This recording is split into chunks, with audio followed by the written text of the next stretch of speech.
anytime you are, I guess. All right. Okay. Yes, yes, yes, yes.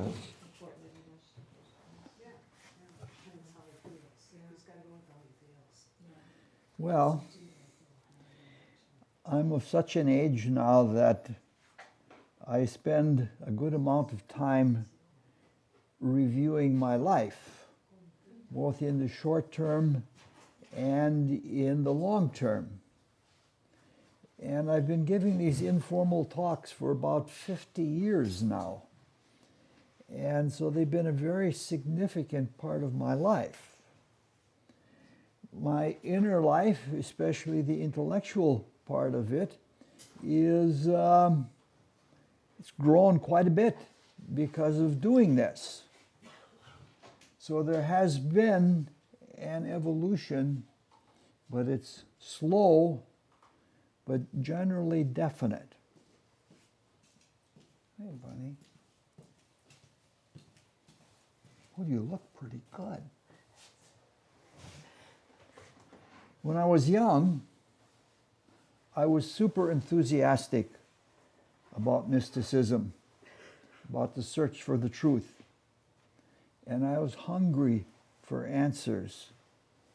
And I had a lot of desire, and some of that desire was to share. And over many years, the fervor of it all abated somewhat, but the spiritual life and the spiritual seeking and trying to understand the truth is still by far the centralmost thing in my whole life.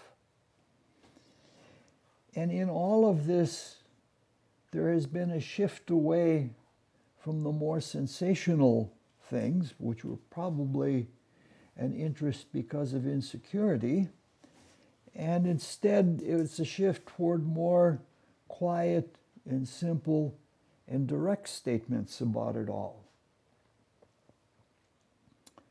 I still come upon big ideas and understandings. I had one this week, but we're not going to talk about it. It'll be years before I talk about it. But instead of having one new big thought after another, I find myself coming back to old principles, old understandings, and as I do so, I get a clearer view of things, and things are more unified so that I can see that it is all one thing. Now, it wasn't intentionally designed that way, at least for quite a while, but it ended up for me and for the talks of being a spiral form of education. Now, in giving these talks and in trying to experience directly the spiritual worlds, I have come across some interesting things. Now, I have a friend, I'm not sure he's even alive anymore, but he believed that you could laugh yourself into heaven. In fact, there is even a tradition, the tradition of the laughing Buddhas that think that way. But his thought was that if you were fortunate, you could be blessed with an insight. And with that insight, there would be a tendency to relax. And you would sort of chuckle at the truth. That happens a lot.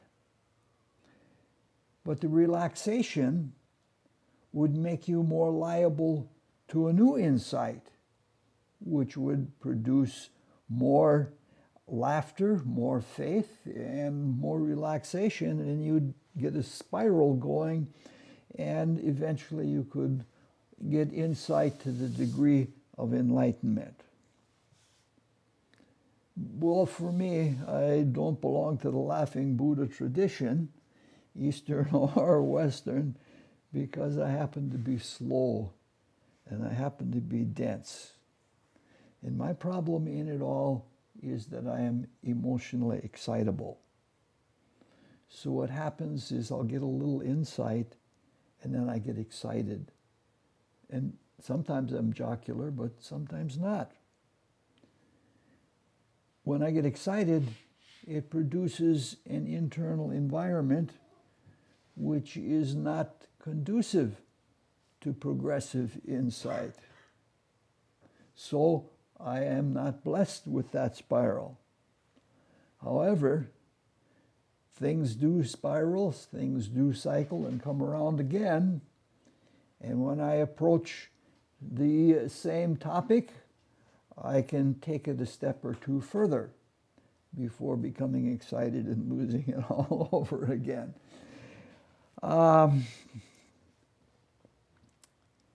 It doesn't always work that way. Sometimes just giving a talk about a subject or even in a conversation flushes the buffers, so to speak. And you can see new things without the impediment of the things you already know. Other times, returning to a topic repeatedly doesn't give new insight.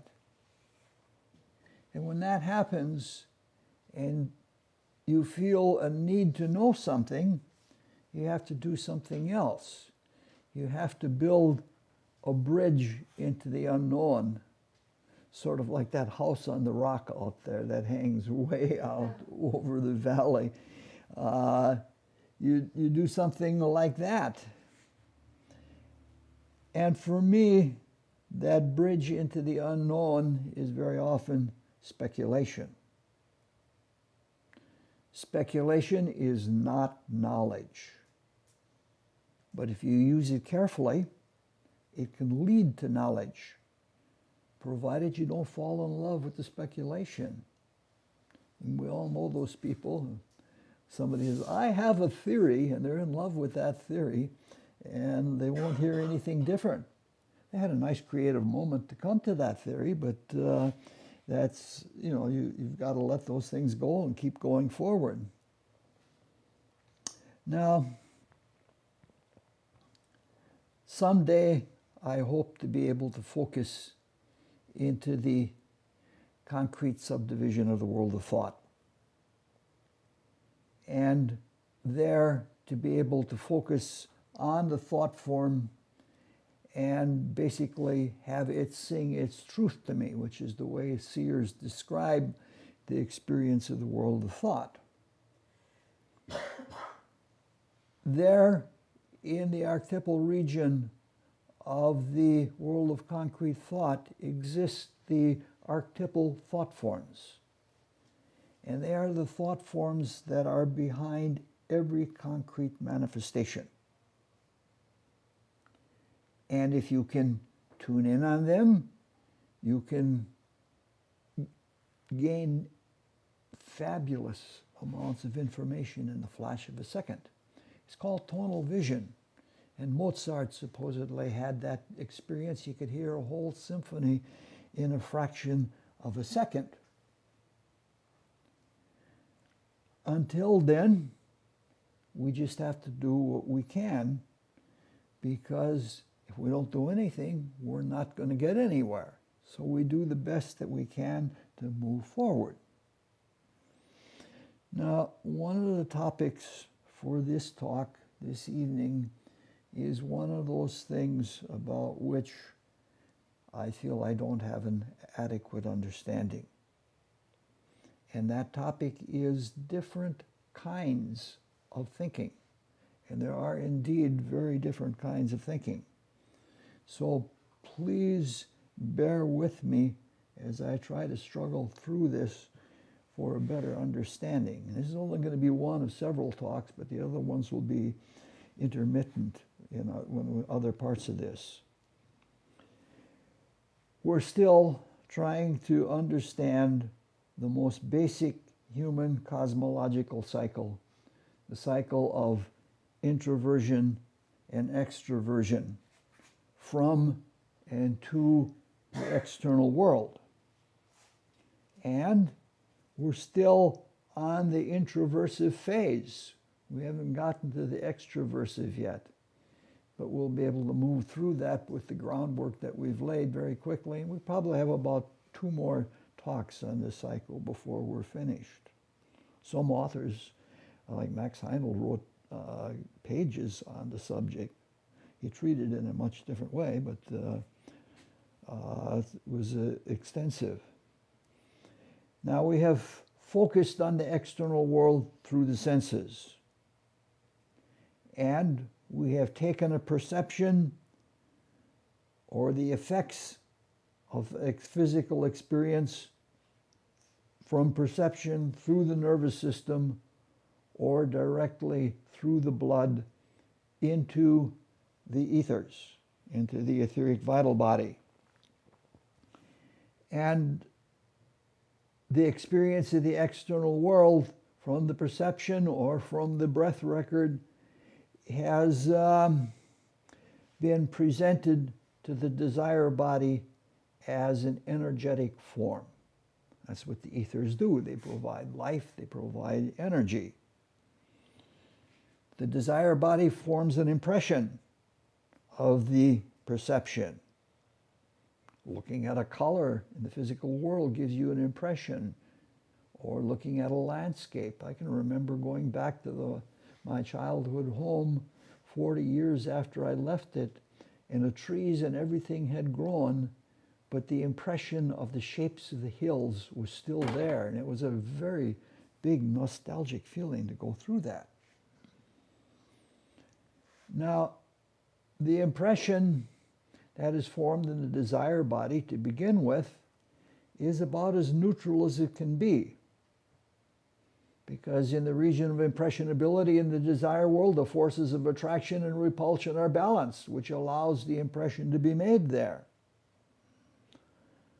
However, it is unlikely that any impression in the desire body is completely neutral. We all have biases. We all have charged emotional views of things. I can remember one time, wow, that must have been 40-some years ago also, walking with a friend around the square. We saw a man with what I was certain was an orange coat. And the friend that was with me thought certain that it was red. And this is a really stark difference, and it never came to agreement about it. So there must have been some kind of impression that was coming up in us. When we take the example that we're looking at, trying to overtake and pass a car on the highway with another car coming the other direction, one doesn't want to have a completely neutral and certainly not an indifference about the setting. On the other hand, you don't want to be paralyzed by emotion or choked by emotion so that you're reckless or can't do anything, especially if you've already pulled out the pass. In any case, the last time we met, we got as far as the desire body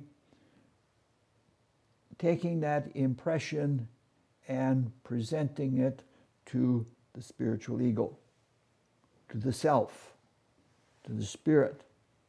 And the spirit is the arbiter, and the spirit is the judge, and it makes the decision of what to do or not to do.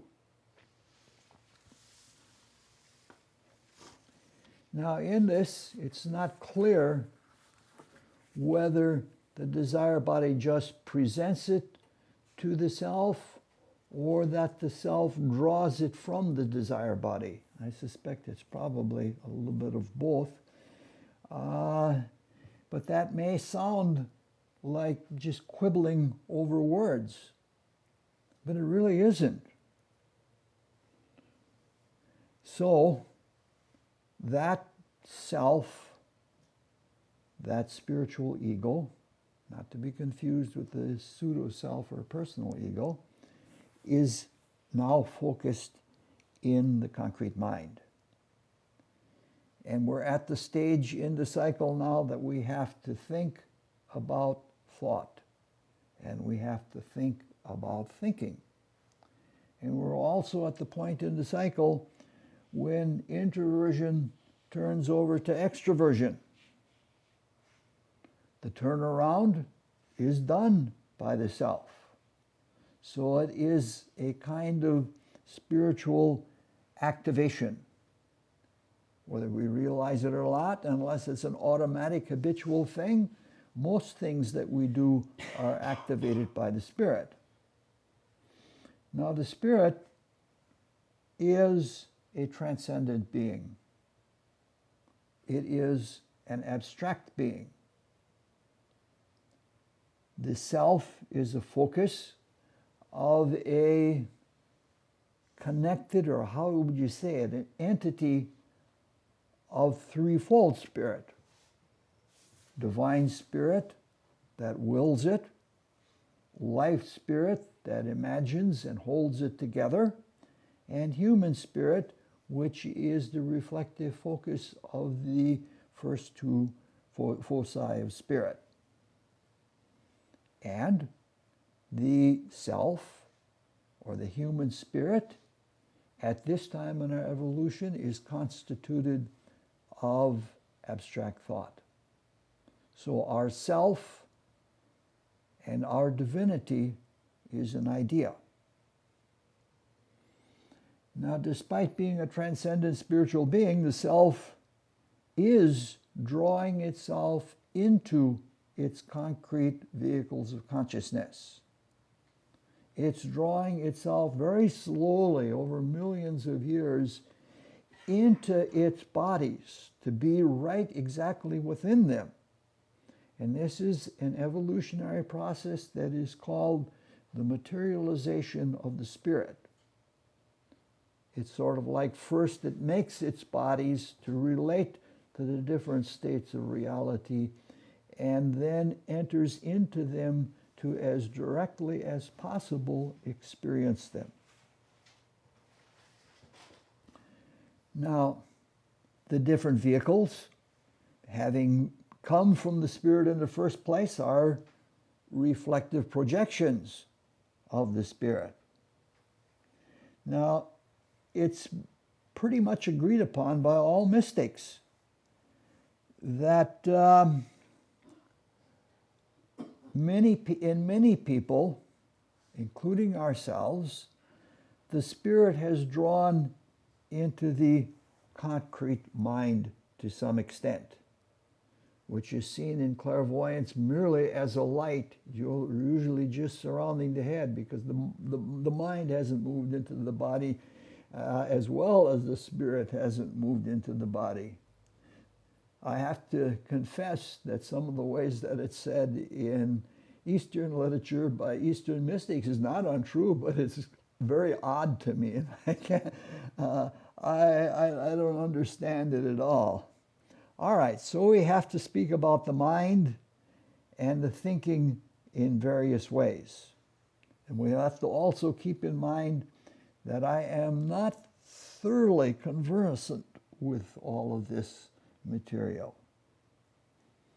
I'm telling it to you as I understand it, and my understanding at this time is far from complete, and it's very far from thorough. So we'll go forward.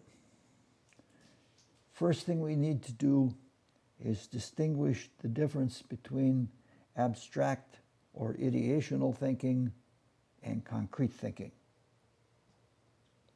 Ideational thinking is done in the abstract mind, and it is about abstract things. That's what's in the abstract mind. Now, being in the transcendent abstract and being about abstract principles, abstract thinking is much more like meditation than what we normally consider thinking to be. We normally consider impulses or things like that. And in abstract thinking, when we come to the conclusion, the lights go on and there is the aha moment and all of that. And we recognize at that time, when there is a completed idea, that, it's like a heavenly spiritual feeling altogether. Now, in the example that we're using, abstract thinking would be more like the pondering and understanding according to the laws of mathematics and momentum, the force and the velocity of all three automobiles, and trying to calculate that using abstract mathematics. Of course, most people are not quick abstract thinkers, and that would be likely to end up in a collision or something like that. And to the abstract mind, that would give the opportunity to figure out what the meeting momentums actually meant. So that's not what is done in making a decision to pass or not pass. It is when the spirit has to work with concrete thinking and with concrete experience, in which case it becomes a judge rather than a ponderer. Concrete thinking is a little bit more difficult to understand, especially for me. So only a little bit about it will be addressed at this time. Now, some of the basics about concrete thinking were mentioned when we talked about the world of thought and the concrete mind in the series that came before this in cosmography rather than in cosmology. The more difficult part of what we're addressing tonight will not be talked about until we get to the next cosmological cycle beyond this one. Now, the important thing in this is that the threefold spirit is drawing into its vehicles of consciousness. This means that the spirit is functioning within its vehicles. At this time, it is only in the concrete mind. And the concrete mind is not highly developed, and the indrawing of the spirit is not complete or thorough. But since the concrete mind interpenetrates the desire body, and the desire body interpenetrates the etheric vital body and the physical body, it is effectively within its vehicles, rather than working from without. This is what it means to be awake. Unless the spirit is in its vehicles and working through its vehicles, we do not have what we call waking consciousness.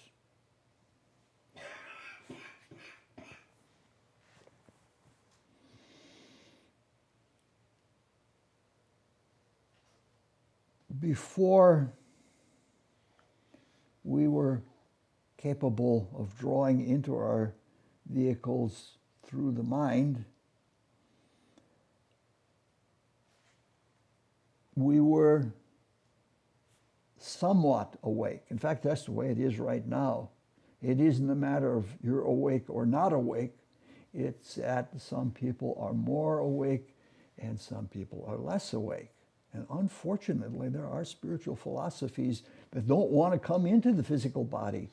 And they're making an egregious error as far as evolution is concerned. They don't want to come here at all. They feel this is all illusion and all suffering and things like that. So it's not a yes-no thing. There's irony in all of this. And the irony is that we become conscious by entering into bodies that are relatively unconscious. It's almost like saying that in the spirit, to come to awakeness even of itself, and not just the external worlds or not just the concrete worlds, it wakes up by coming into its vehicles, which are relatively unconscious. It's almost like a cosmic joke. Now, because previously we were not within and self-conscious in our vehicles, doesn't mean that we couldn't use them and that we couldn't use them well. We know right now that various spiritual agencies overshadow animals in their forms, and they manipulate them from without. There's another irony in that, because the without is also a within or inner world, but they're manipulated from without. And we were, that the same thing was with us. Now, being used from without doesn't mean an inferior means of gaining experience. If we look at a hummingbird hovering at a flower, or a monkey going through the forest swinging from tree to tree or something like that, or a condor that's catching a scent from a mile high in the air, that's pretty effective for being worked on from without. In fact, in some ways, the functioning was much better before there was self-conscious awakening, and it'll take a while until we are completely used to being in and awake and aware in our bodies and being able to use them well. So, this indrawing is only partial. And for me to conceive what it will be like when our self-consciousness is throughout our entire physical body, and when it is within each of our bodies. It's a kind of consciousness that just has me, I can't even, it's beyond my conception at this point to know what we're going to be. And this is while we're still human beings yet. We have a long way to go as human beings. All right, at this moment we're looking at it with regard to the concrete mind. And it is when the self is doing the thinking in the concrete mind as it draws into it that we have the self-consciousness. And that will be carried to all of our other vehicles. This gives really good understanding into what it was that was the experience of René Descartes when he said, I think, therefore I am. Therefore I think I am. He knew the interaction between the self and the thinking mechanism and the reflective quality that came from that thinking that gave, I don't know the right word to use, that gave the self cognition, I guess, of its and total reality.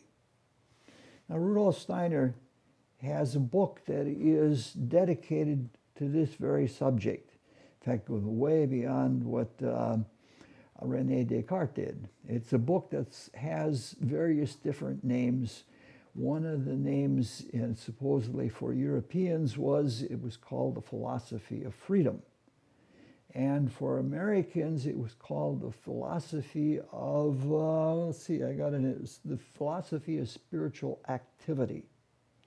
It probably has other names because the anthroposophical publishing houses have this terrible practice of changing the names of things. And as a former bookstore owner, I get irate at that because you don't know what is what, and you may have triplication or something just by having different names, and it's not a good thing at all. Especially, I wonder how reference librarians deal with something like that. All right. In concrete thinking, we have the thinker, which is the spirit, which has the power to activate. And we have the tool, which is the concrete mind, which is capable of taking form so that truth can be apperceived. And then we have the thinking, the process. Focusing on the thinker is not germane to what we're doing right now, and will best be covered at another time. Because if we focus on the thinker, there's a tendency to transcend. And as things are now, it's not a wise thing to do to transcend when you're riding down the highway at 60 miles an hour. All right, let's focus on the thinking. But we'll be very superficial about it. We have looked at this subject in the cosmography talks, as we said a few minutes ago, and to do more along that same line would be to distract. Now the spirit, or the self, or the thinker, is transcendent even while within the concrete mind, is best thought of as being timeless or eternal or ever present. The thinking itself uses the concrete mind, which is concrete. And this means that the spirit, which is something eternal, has to work with something that is partial, and something that is incomplete, and something that is time-bound, which means that it's evanescent. So to some extent, as wondrous as things are, the spirit, even though it's working in its own creations, is not really at home in the concrete vehicles. But again, it goes on anyway. This is what causes a lot of people to say we got to escape and not be in this concrete world. It's foreign. It's an illusion to the spirit. So, relative to what we're talking about, we can see that the cycle of introversion or extroversion happens in instantaneous bursts. But it happens so fast that it seems continuous. So the spirit, which is ever present, sees it as continuous, as long as the attention is focused on it. This is a phenomena that is true in space and time. Concrete things are partial, and perception of them is incomplete. You look at the retina of our eyes, no matter how small you make them, there are only so many rods and cones that can be there. So any perception that comes through the eyes is an approximation. And then in carrying it, whether it's carried through the nerves or whether it's carried through the blood, our breath only goes so fast, and the nerves only go so fast. So it's an intermittent transmission of perceptual images to the etheric body. Now, both the speed and the image quality are pretty fabulous. The resolution is good, and it seems to be almost continuous, but there is nervous fatigue that it can't carry all the way through. In the fluidic inner world, the completeness is much less, and it approaches complete continuity, but it is still incomplete. So it is only in the spirit that the gist of the whole, the entirety of it, is attained. To some extent, you might say that it surmises or that it smooths a choppy curve, but in reality, it gets what's going on, at least after it wakes up to it more. At first, the spirit can be pretty innocent. Our whole fall occurred when the spirit was tempted. There wasn't even a lower nature then. It was the spirit that was tempted. So this means that the spirit completes or finishes the introversive phase and everything that's in it. Now, the material science of physiology teaches something different. It teaches that sense perception is passive, that it happens when light falls on the eye and that the eye has not much to say about it. Now, there's truth in that, but it's only a partial truth. What mysticism finds is that there has to be a will to see or an intent to see, and that is voluntary. The movement of the muscles of the eye is voluntary. The dilation and contraction of the iris is not. That's autonomic. Now, some of you have probably seen an eerie case of someone who is in a coma or in somnambulism, where the eye is open, but the spirit is not seeing.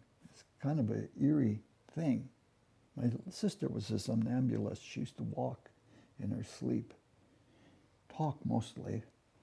Probably all of us have had the experience of having our eyes open and being withdrawn from participating in the external world and not seeing things that were right before our eyes. Sometimes we even have assumptions that we don't see things that are there. So there has to be a voluntary intent to see. Sometimes even when we look, we don't see because we don't know what we're looking for, or we haven't been trained to see things. There are some, like animals, all animals to some extent, are innocent to some things in the world, like those Galapagos Islands animals that you can walk up to them and they have no fear of humans. I used to have the experience of going around Monona Bay with the ducks. They were not completely tame, they were not completely wild, but they were innocent. They weren't, if you went with the car, until they were wary from experience, they were unafraid of you with the car. But if I would walk or I'd take my bicycle around, they could see me, which was different than seeing a machine, because their evolution had nothing to do with the experience of a machine. So it is the attention of the spirit that activates this perceptive cycle. This is not only a valid, but an excellent excuse to practice paying attention in life as a spiritual exercise. It's been about 10 or 15 years now that there has been this strong mindfulness movement, and I'm all for that. It is where you are paying attention to what you're doing, and you're actually, you are growing spiritually.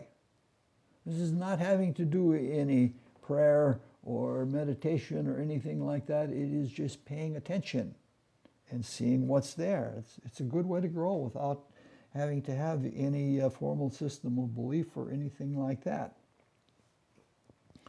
Now, we've been saying that concrete thinking has an attitude of questioning.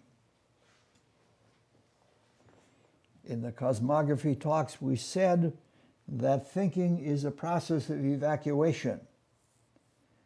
An evacuation of thought stuff to produce a form to draw in and hold truth from life spirit, and the ideas from human spirit. That is a creative type of thinking. And we said that that evacuation is done by having the attitude of questioning, especially if the questioning is a questioning with a belief or with a faith that there is an answer, that our questioning can connect with reality. We're looking at the mind now as it's functioning in a different way, as it's functioning not relative to the pure truth of life spirit or to the ideas and ideals of human spirit. We're looking at it relative to experience in the external concrete realms. So let's look at this a little bit. Let's start with the self or with the spirit. As we just said, the spirit has to give itself to perception to get something out of it. Perception is neither passive nor indifferent. However, at this phase of the cycle, the intent of the cycle is not projective. We're not reading things into the external world or projecting a preconceived notion, true or not true, into the world. We're giving ourselves to get something out. So, once again, this involves a kind of evacuation. It's like if we say to ourselves, looking at the world, what's going on here? It isn't just saying, I'm going to look. There's always a thing of what is this? You know, painters do it all the time. If you ever watch a painter working, he's doing that. You're asking that kind of question, what's going on here? Or in the case of the cars that we're dealing with now, we're saying, can this be done? Can I pass without colliding with the oncoming vehicle? Now, the way we're looking at this cycle, it's taken us a number of talks now. We're looking at it with some magnification. And we're looking at it in extreme slow motion so that it almost seems strange or maybe even belabored. But if we get used to watching ourselves and when we're doing something, it's familiar. The things that mysticism finds are not something far-fetched and are not something away from the world in some mysterious way. They're demanding, but they're about our everyday life. Now, the activity that we're examining is actually a combination of principles that we have looked at before. There is an intentional questioning, producing a vacuum. But the vacuum is not filled with an idea. The vacuum is filled with the perception of the experience. So there is intentional questioning. Giving ourselves to the object of perception is something we all do. And if we do that with intensity and we know that there is an answer, it's fruitful. It's usually described when we're perceiving with great intent. We usually say that a person is absorbed in what he is doing. Sort of like a cat looking at a mouse hole or something like that. It is absorbed with what is there. The other part of the combination of what we're doing is a principle that we have seen in its highest expression in the desire world. And that is a principle of attraction and repulsion. Giving of oneself attracts, taking to oneself repels. We're mostly interested in this point at the giving of oneself to attract. So, giving one's attention to perception, as in a question, draws in the essence of the impression from the desire world into the mind.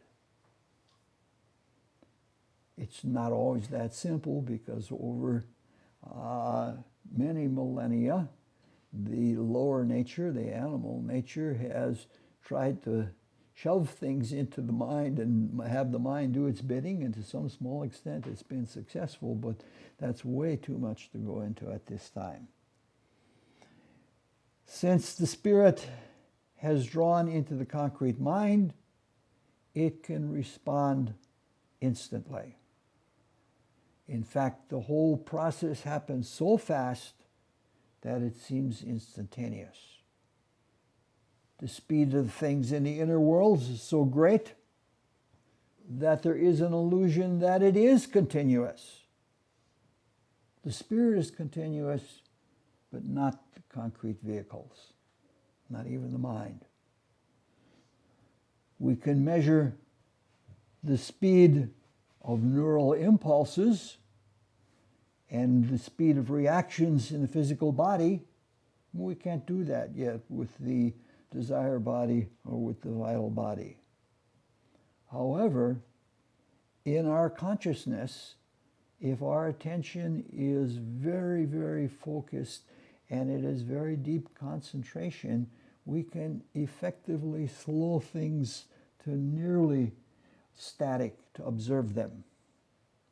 Leonardo da Vinci had that ability. He has drawings of birds in flight, and there's no way that those drawings could have been made unless he could make the drawings in a slow motion.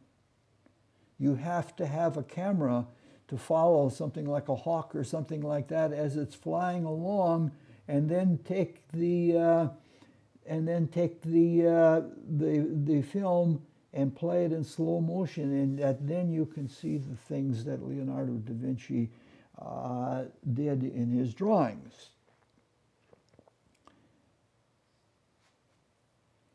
Unfortunately, in this rendition of it all, what we're doing is merely a pseudo-inference. It's not from direct observation. Some things I can see about myself, but I'm not at the point that I am Leonardo-like, that I can see all of these things. I can put it together in my mind. So it's only a pseudo-inference about it all.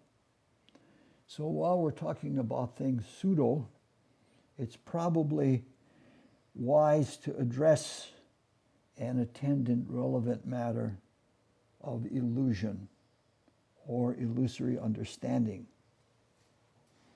These talks are intellectual. They are not the product of a full-blown and trained clairvoyance. They are the product of thinking and intuition, occasionally little insights, and intellectual testing to see whether these things are true. Sometimes I am of the belief that I get great help in putting this material together when I work at night as an invisible helper. But that isn't always there, and I'm not always sure of it. And I'm very much aware of the responsibility in misleading others, which is why I always ask that this material, as it comes to you, must always be tested from your own experience and tested with your own reasoning. I believe this material is useful for spiritual aspiration. I believe it is useful enough so that it is worth putting forth, even at the risk of misunderstanding because the material is incomplete or because my understanding hasn't gone far enough. So for these and other reasons, from time to time, the subject of illusion has to be delved into. And this is one of those times, which is almost recreational from here on in. Now, for most people, the three-dimensional world of the chemical subdivision of the physical world is reality, total reality. Some have vague notions of a heaven or spiritual worlds, but not any clear understanding or nothing that impresses them. There are some people who have momentary, shallow, involuntary clairvoyant experiences, but they turn out to be questionable and they don't give a lot of answers and they're not really good for the understanding. Then there are people who read about or hear about the spiritual worlds and they intuitively know that there's something to it, but they don't know exactly what. So true trained clairvoyance that can work scientifically and that can work with the truth of this matter are very, very few. Very few.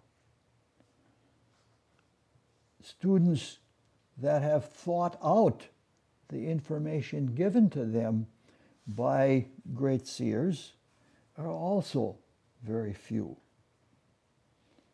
So there's a lot of questionable material and a lot of unfounded claims.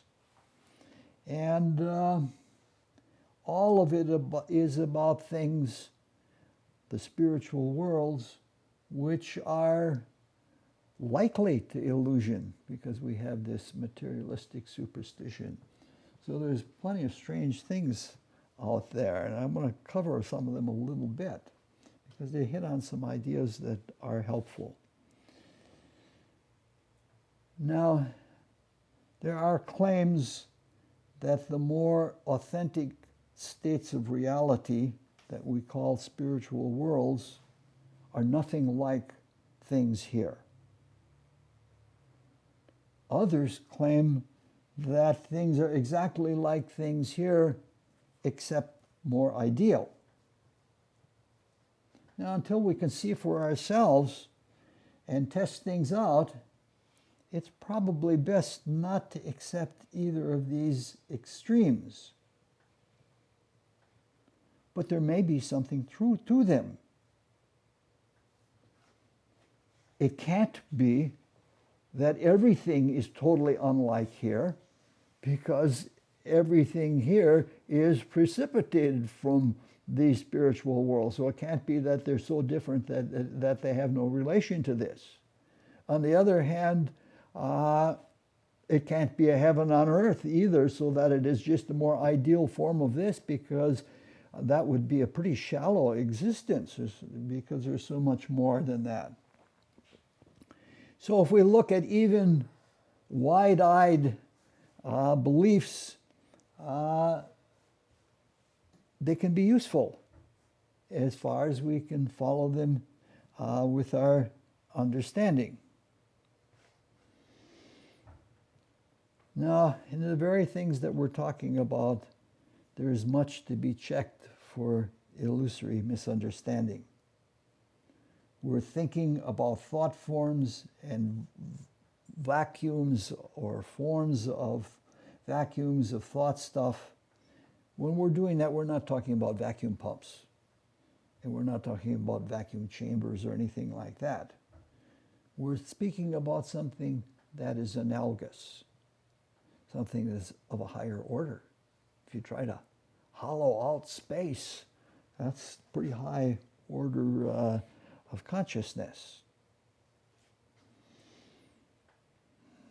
We're speaking of something that is more than an empty three-dimensional volume.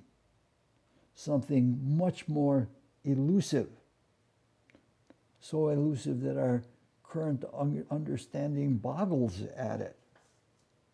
In order to understand or in order to grow spiritually, we have to open ourselves up to new ways of looking at things. We have to be careful about that we don't expose ourselves to psychic dangers, but we have to learn to see things differently, and we have to learn to think about things differently. When we're talking about spiritual substance, we're not talking about just more subtle physical matter. We're talking about something that's different. Now, the spiritual worlds are full compared to this world. There are forms and laws that are somewhat different from this world. However, there's not a complete disconnect either. There are direct relationships between what is here and what is in the spiritual worlds. And that's important. I've mentioned it several times before, how difficult it is to understand the thickness of experience in the spiritual worlds. But I had a friend who had a momentary opening of full clairvoyance. I don't know whether it was in the desire world or the world of thought. I couldn't discern that from the expression of it. And this person had two thoughts. One was, this isn't anything like Max and Rudy said it would be. And then the person said they had the second thought. And the second thought was, how could they speak so clearly about something that is so chaotic and so seemingly messy, that it just was astounding that there was that kind of clarity of objectivity between something that approached chaos in its thickness. Behind every object in the concrete worlds, there is a creative archetype, a thought form. Everything. This includes this building all the way to the solar system. There's a thought form behind it. It includes everything from the senior prom to a social movement throughout humanity. Obviously, the archetypes are not static. They live a long time, and they have an evolution. They have an evolution from within, and they have an evolution from without. If you think about it, if you're leading some kind of spiritual movement, you're thinking about it from within. But from the feedback that you get, that affects things. For example, if we take this building, there's a thought, and there's a thought form that went into it. It's undergone remodelings, and it's undergone change from everything that's happened within it. But it's also undergone an evolution from weathering and aging and all of those things. So the archetype is changed both from within and without. This is the type of thing that we're trying to get to through very tediously going through the cycle of introversion and extroversion. Now, I have experienced various different descriptions of the archetypes. And I don't believe that any of them is complete, though there may be truth to some of them. This is because there's no way of perfectly conveying experience beyond 3 or 4 dimensions to us with our 3 or 4 dimensional consciousness. No similes are complete for that. are not adequate. For example, I have encountered that someone might say that the thought form of this building would be like seeing, they describe their experience this way, seeing the building and seeing it surrounded and interpenetrated by another building, identical to it, but larger, but not in the three-dimensional space. And it is like seeing it simultaneously from all angles at the same time. The physical being, this building, would be held into existence by a buzzing tone from the archetypal building, and that this reality is suspended within the higher reality. If one could encounter that, the entire history of this building, and not just physical history, but the entire history of it, could be sung in that vibration that's holding it all together. Now, this gets really messy. You have to have a consciousness that holds together. The span of attention of most people is extremely short. I think it's measured in seconds, how long you can keep your attention on something, unless you've practiced keeping. And because of that, it's hard to understand that the archetype of this building interacts with other archetypes. We're talking about a very fluid spiritual world. The archetypes of substance, or the archetypes of different kinds of thought forms that enter into the workings that are done here.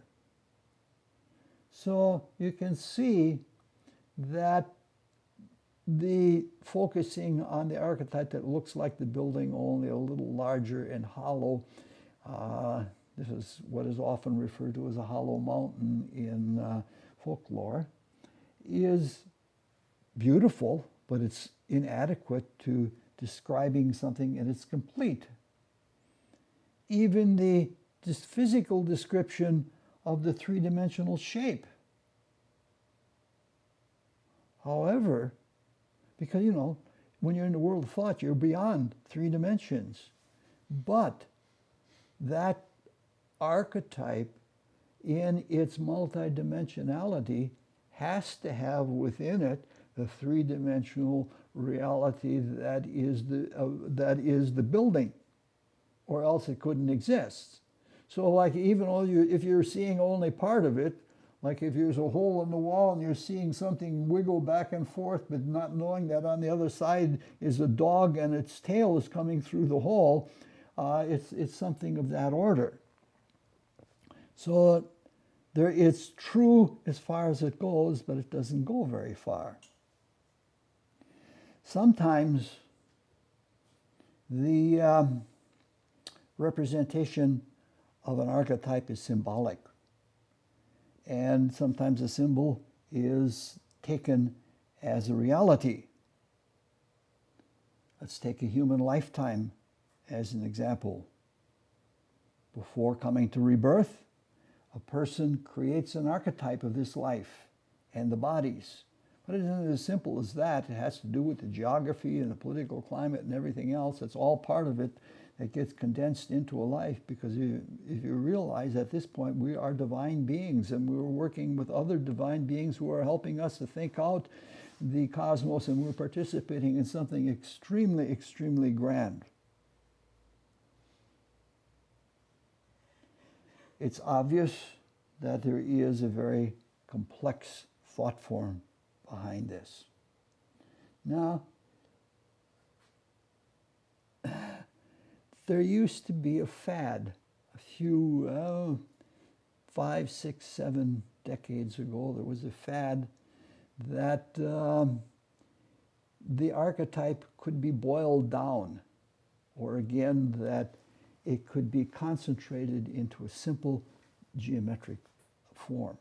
And they used to make pictures like this and publish books of them, where you would see a person, and in their aura, they would describe the aura, and in part around the head, there would be the light, usually not much further out than this, and in that light, back and behind the head, would be a geometric form.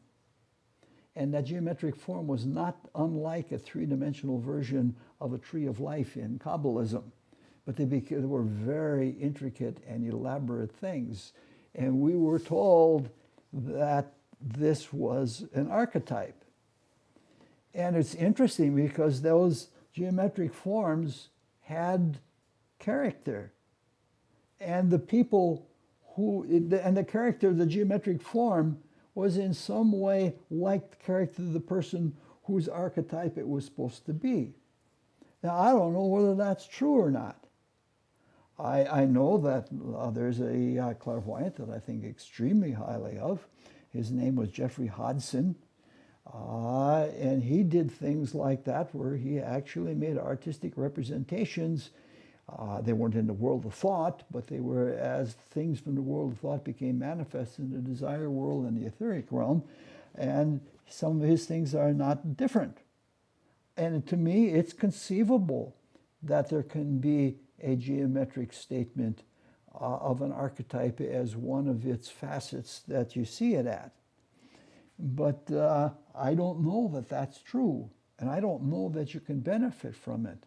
Supposedly gaps in the archetypes would be where you'd be subject to accidents and things like that because the continuity of consciousness, continuity of consciousness didn't go along. All right. Now I work regularly. Not a week goes by that I don't work with a symbolic representation of an archetype. It's called the human horoscope. We're created in the image of the Creator, which means since the Creator is a spirit, we are spirits.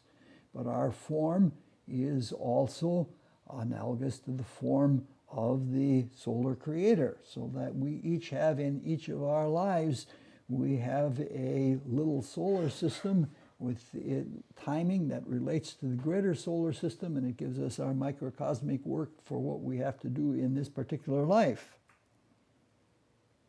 But the horoscope is not the archetype. It is a good and useful thing, but you have to always remember that it is a symbol, and the symbol is not the reality. Now, these are just a couple of ways to show you that there are a lot of illusions and there are a lot of pseudo-understandings and incomplete understandings of what archetypes are. And almost any subject in spiritual studies is subject to these kinds of things, and it's up to us to be able to see through them, what is useful about them and what is not. Now I have just a very few minutes left, and I want to look at one other thing. People who are capable of reading past lives or hearing past lives in the region of archetypes claim that these archetypes survive for millions of years ago. That if you want to know what someone was like, or they're even a human like, several million years ago, you can get at the archetype of that at that time.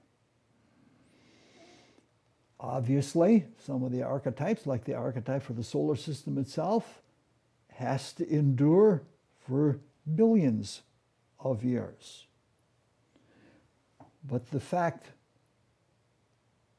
that being able to trace an individual back millions of years, and that there are also archetypes or thought forms that exist for billions of years, leads me to conclude that there are relative lives of thought forms. Some live longer, some live longer, shorter times. And I believe what we're talking about now is trivial thoughts. If we are thinking about what we're observing with the three cars, We have produced all these thought forms as the different impulses come in from perception, and they all congeal together to being one thought form of the entire experience, which fits into the thought form of the entire life. But the evanescent little thought forms that we think along the way, I don't think they have a very long existence at all. That these are things that fall away. And this is why spiritual students are told not just that something is shallow, but that it is the better understanding comes from things which are not trivial and evanescent, but something that lasts for a very, very long time. All right. That's as far as I can go tonight, and next time we'll continue from here, and we'll swing into the extroversive state and look at that, which won't take quite so long. Are there any questions? Okay, thank you.